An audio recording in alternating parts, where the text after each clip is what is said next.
Bonjour à tous et bienvenue dans la 6e partie de ce MOOC consacré à l'hydrocraquage. Dans les deux premières parties, on a resitué l'hydrocraqueur dans la raffinerie et on a parlé de la qualité des charges. On a aussi commencé à décrire les premières étapes du procédé consistant à chauffer la charge. On a ensuite décrit les réactions chimiques mises en œuvre.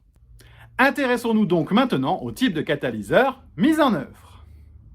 Les catalyseurs de pré-traitement sont très similaires aux catalyseurs que l'on rencontre dans les hydrotraitements classiques de diesel, à savoir un catalyseur nickel-molybdène en phase sulfurée sur un support alumine.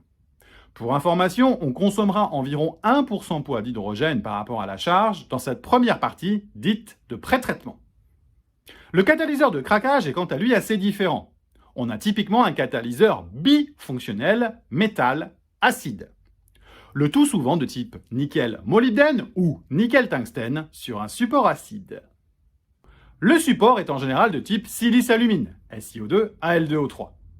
En fonction de la structure chimique de ce mélange silice-alumine, le catalyseur sera plus ou moins acide. Par exemple, si la silice-alumine est amorphe, le catalyseur sera peu acide. En revanche, s'il est sous forme cristalline de type zéolithique, le catalyseur sera davantage acide. On rappelle que ce catalyseur de craquage est très fortement inhibé par l'azote, raison pour laquelle on contrôle de très près la teneur en azote de ce qui entre dans ce catalyseur. L'objectif de ce catalyseur est d'atteindre le niveau de conversion visé. Le niveau de conversion peut être ajusté en fonction de la formulation du catalyseur de cracking. Plus on favorise la fonction acide du catalyseur, plus on va craquer, à savoir produire davantage de léger, comme le naphta, par rapport au distillat moyen de type kérosène et diesel.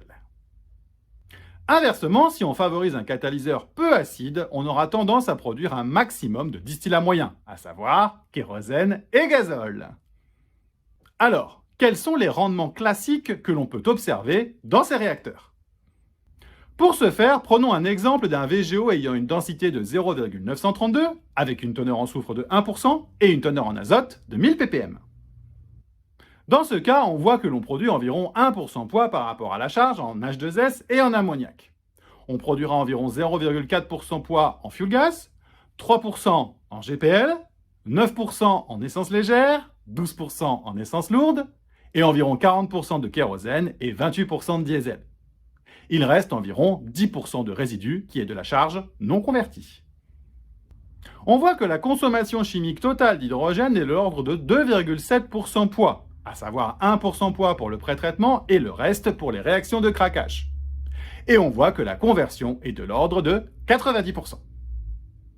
Dans notre cas, nous avons sélectionné un catalyseur pour produire un maximum de distillat moyen kéro plus gazole, puisque l'on voit que la somme des deux est de l'ordre de 67% poids, à savoir 2 tiers.